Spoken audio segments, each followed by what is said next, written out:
Civil disobedience movement, class 10 history. Civil disobedience was a law-breaking, non-violent movement which also involved non-payment of taxes. It had started with the famous Dandi March. On 12th March 1930, Gandhi started marching from Sabarmati Ashram to Dandi with 78 followers. On 6th April, he picked up some salt which was left by the sea waves. Violation of the salt law symbolized the start of civil disobedience movement. So 3 points: civil disobedience movement was law breaking, non-violent, and it included or involved non-payment of taxes. It started with the famous Dandi March. Now, the name Dandi March is very interesting here because March means to move forward, to march ahead. So, that's why the name Dandi March is given, and also Dandi March started in the month of March. So, 12th March 1930 is the date, and the date on which he picked up collected some salt, that date is 6th April 1930, that which is also very interesting because the half of 12 is 6 and in the next month, so 12th March, 6th April. Violation of the salt law symbolized the start of civil disobedience movement. So Gandhiji violated the salt law, and this is what marked the beginning of civil disobedience movement. Now, what were the aims of civil disobedience movement? Removal of salt tax as it affected all sections of people, reduction of land revenue, reduction of military expenditure. So, removal of salt tax, it is very evident because in the beginning only we read in the definition that it involved the removal of taxes, non-payment of taxes. So, that's why the removal of salt tax, reduction of land revenue, and reduction of military expenditure. Okay. Now, programs of the civil disobedience movement. Abolition of salt tax, boycott of foreign clothes and British goods of all kind, boycott of liquor, non-payment of taxes and revenue. So this is basically all the boycott, the things which are included in boycott movement: boycott of liquor, boycott of foreign clothes and British goods, abolition of salt law, these kind of things. Non-payment of taxes and revenues is also included. Now, what are the causes of civil disobedience movement? Simon Commission, Indian Statutory Commission or Simon Commission was appointed to suggest constitutional reforms in the country.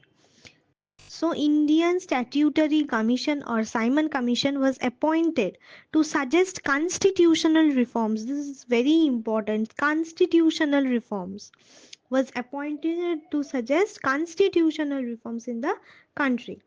It was a seven-member committee. So, the Simon Commission had seven members, and it was headed by Sir John Simon. So that's why the name has been inferred from Sir John Simon. All seven members were Britishers. So all the seven members were Britishers. As talks were afoot of suggesting reforms for Indians without their inclusion whatsoever, so Indians were dissatisfied.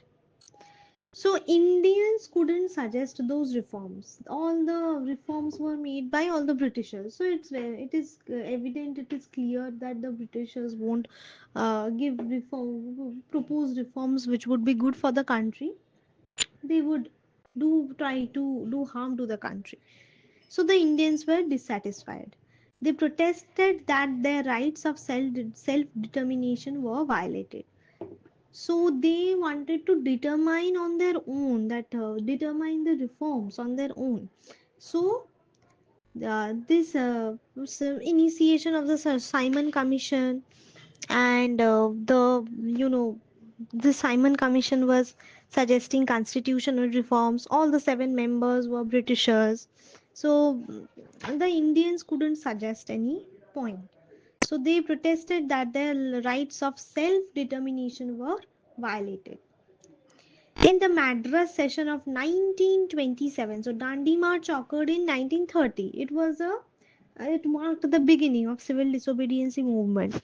Now this is the precursor. So 1927, and this was one of the first causes. Simon Commission. It was one of the first causes, or probably it was the first cause.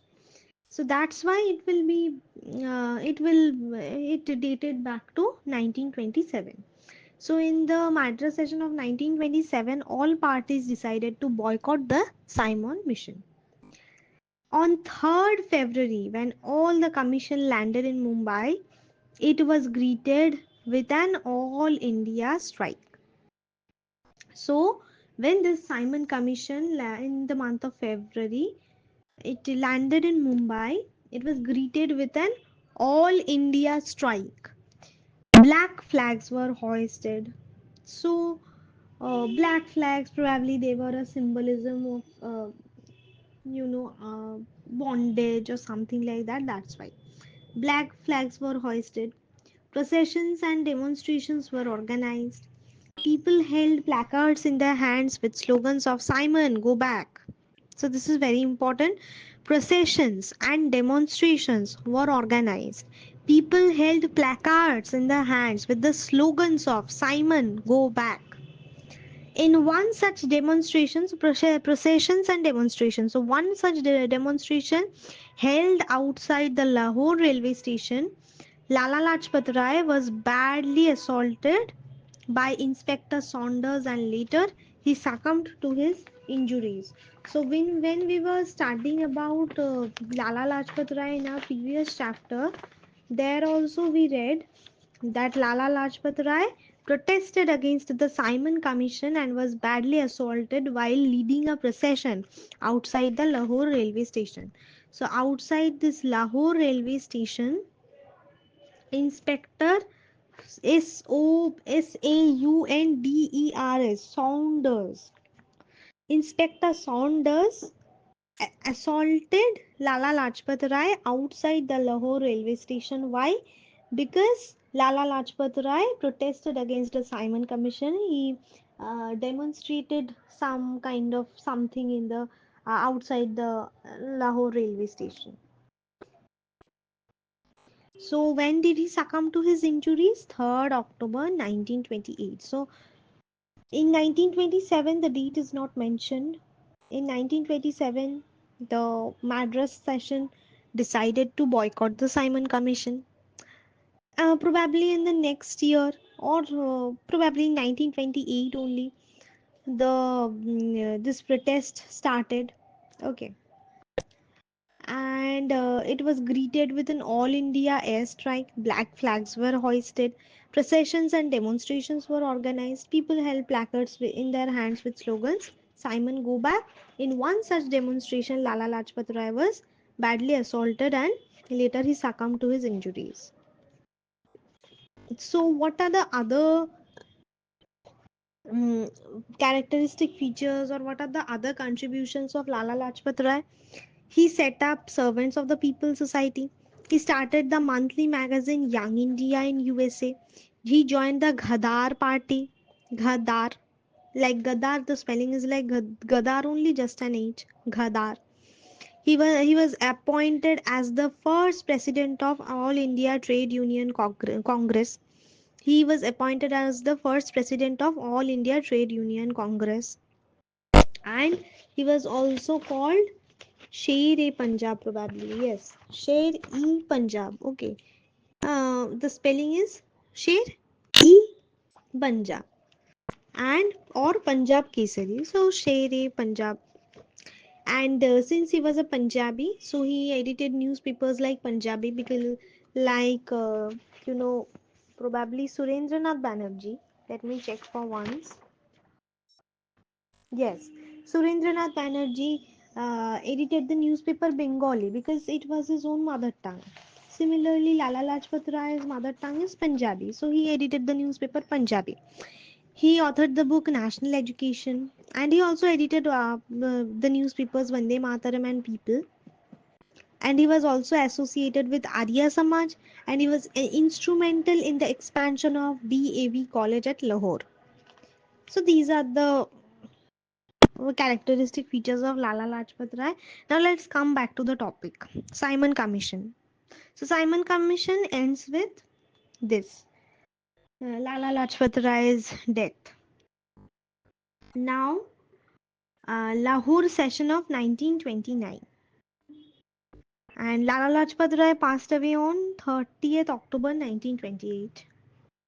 Now, Lahore session of 1929. So, this all started in 1927. The Simon Commission and all of this.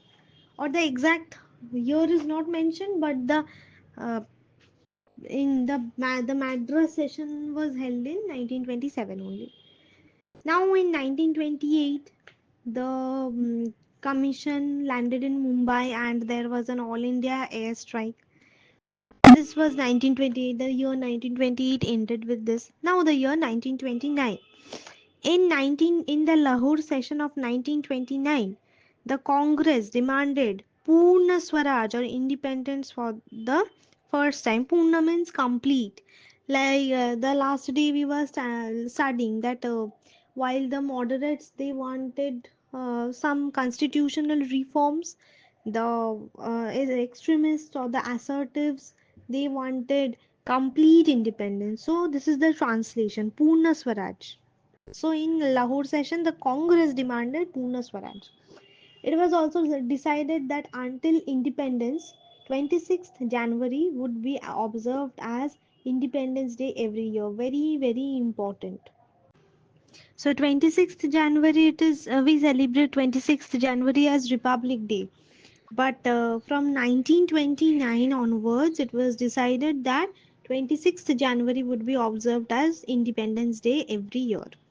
Tricolor flag was hoisted. Preparations were made for the civil disobedience movement. So the this civil disobedience movement, the preparations were started in 1929, Lahore session of 1929, and tricolor flag was hoisted. Immediate cause. Gandhi sent a letter to the Viceroy with 11 demands, which included reduction of land revenue, abolition of salt tax, etc. Rejection of the demands became the immediate cause of the movement. So, Gandhi sent a letter to the Viceroy with 11 demands.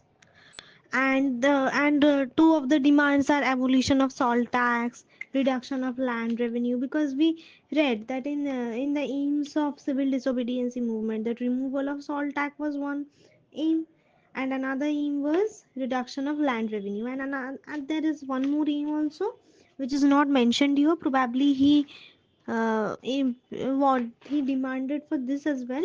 He demanded for the reduction of military expenditure as well, probably, but it is one of the aims, reduction of military expenditure. Now, Gandhi Irwin Pact. Given the success of the movement, Viceroy Lord Irwin concluded a pact with Gandhi in March 1931.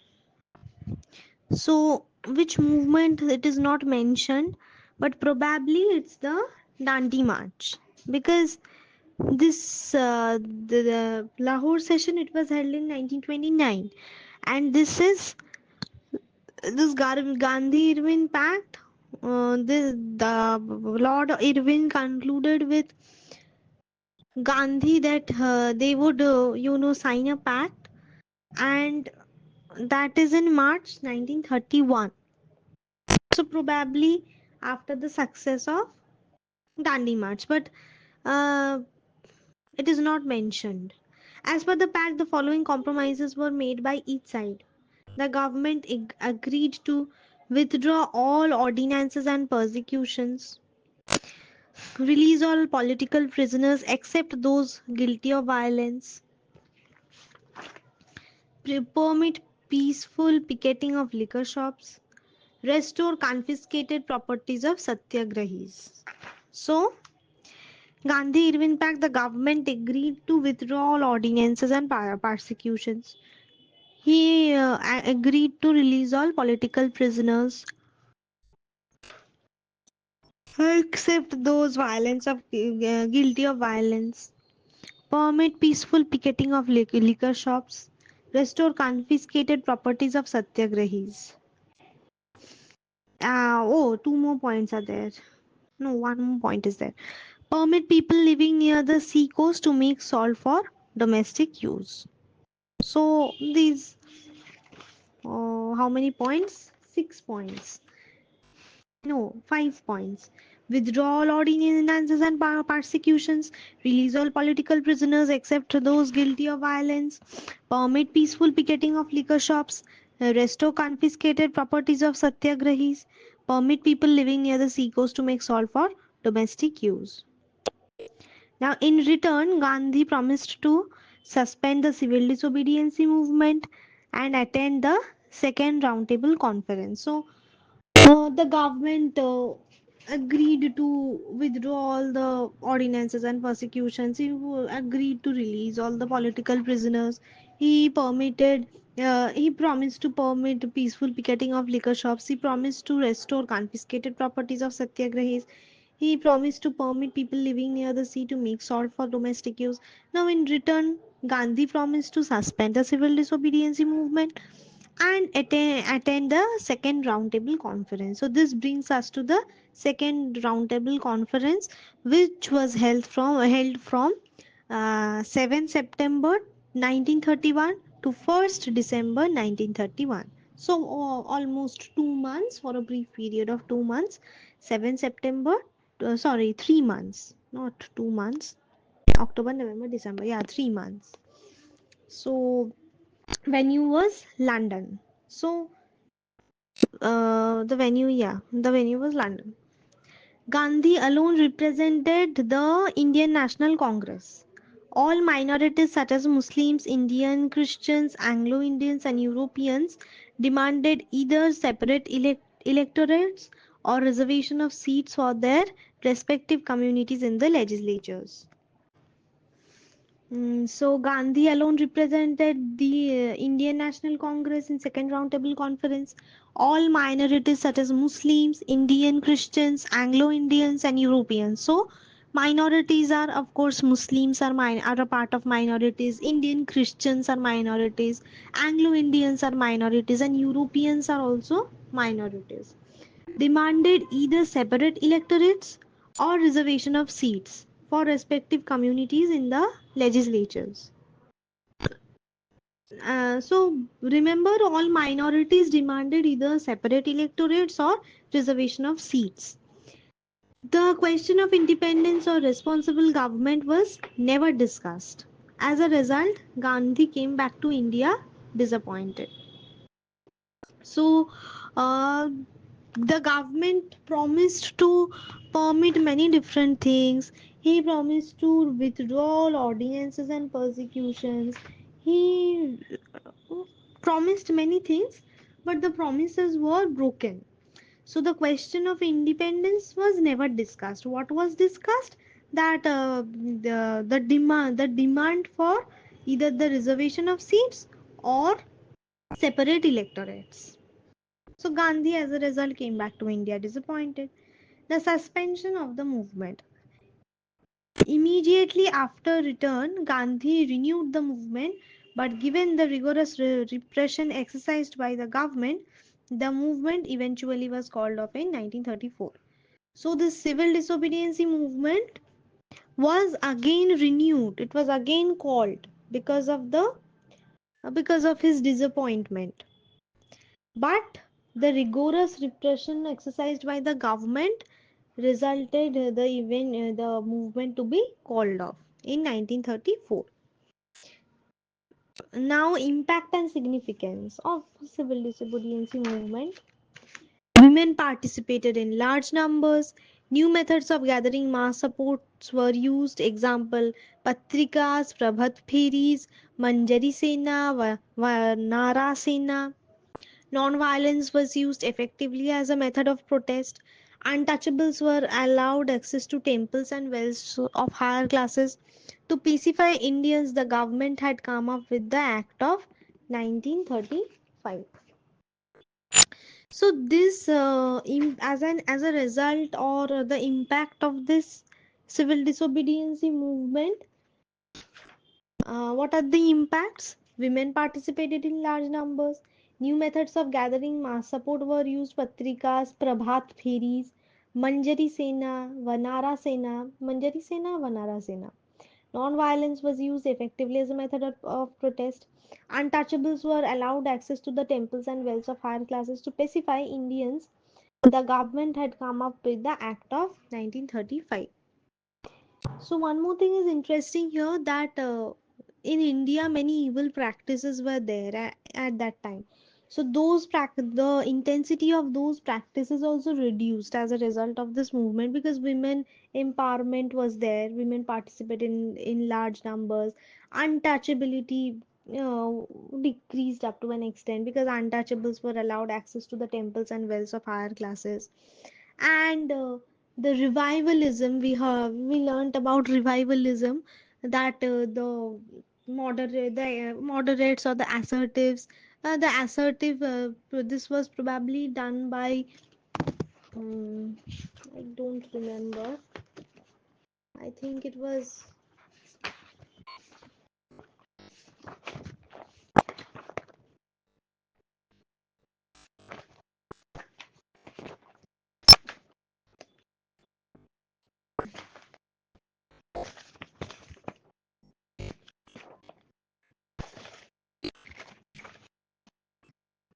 yeah, it was Bal Gangadhar Tilak.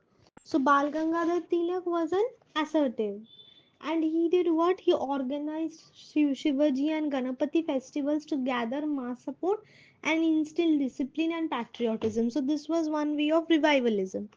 And this is also another way of revivalism, like uh, revivalism, Patrikas, Prabhat Feris, Manjari Sena, Vanara Sena.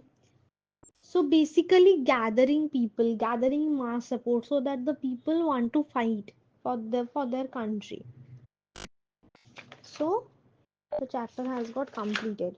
So the main uh, key features of this chapter are civil disobedience was a law-breaking non-violent movement which involved non-payment of taxes. It started with Dandi March, which initiated on 12th March 1930 and ended on 6th April 1930. Violation of the salt law symbolized the start of civil disobedience movement. The aims were removal of salt tax, reduction of land revenue, reduction of military expenditure. The programs were boycott of liquor, boycott of foreign clothes, boycott of British goods of all kinds, abolition of salt tax, non-payment of taxes and revenue. So two are related to the tax, abolition of salt tax and non-payment of taxes and revenues, and two are related to the boycott of British goods, boycott of foreign clothes, boycott of liquor. And the causes were Simon Commission, Lahore Session, these are the two causes. So the Simon Commission was appointed to suggest constitutional reforms in the country. It was headed by Sir John Simon. 7 members were Britishers. The Indians felt that their rights of self-determination were violated. So in the Madras session of 1927, all parties decided to boycott the Simon Mission. Uh, when the mission landed in Mumbai, it was greeted with an all India strike. Black flags were hoisted, processions and demonstrations were organized. People had placards in their hands with slogans of Simon, go back.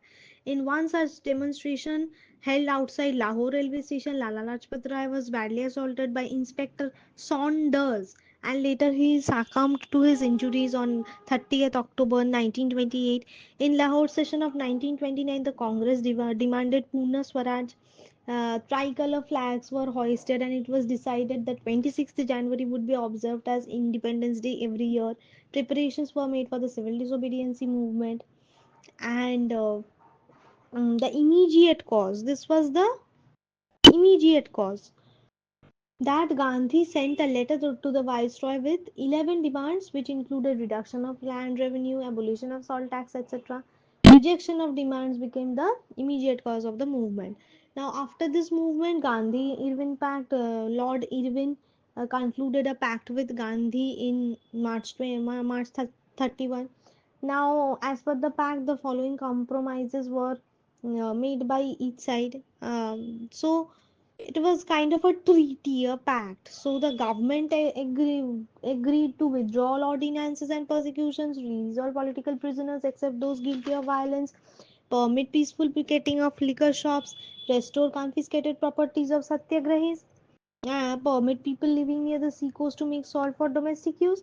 And Gandhi promised to suspend the civil disobedience movement and attend the second roundtable conference. Now, in the second roundtable conference, Gandhi alone represented the Indian National Congress. All minorities such as Christians, Muslims, Anglo-Indians, and Europeans decided either separate electorates or reservation of seats. The question of independence was never discussed. As a result, Gandhi came back to India disappointed and he renewed the movement. But due to the rigorous repression exercised by the government, the movement was again called off in 1934. Now, what was the impact? Women empowerment increased because women were empowered because women participated in large numbers. Revivalism occurred. New methods of gathering mass supports were used, such as Manjari Sena, Panara Sena, Patrikas, Prabhat Feris. Non-violence was used effectively. Untouchability decreased. Untouchables were allowed access to the temples and wells of higher classes. To pacify Indians, the government had come up with the Act of 1935.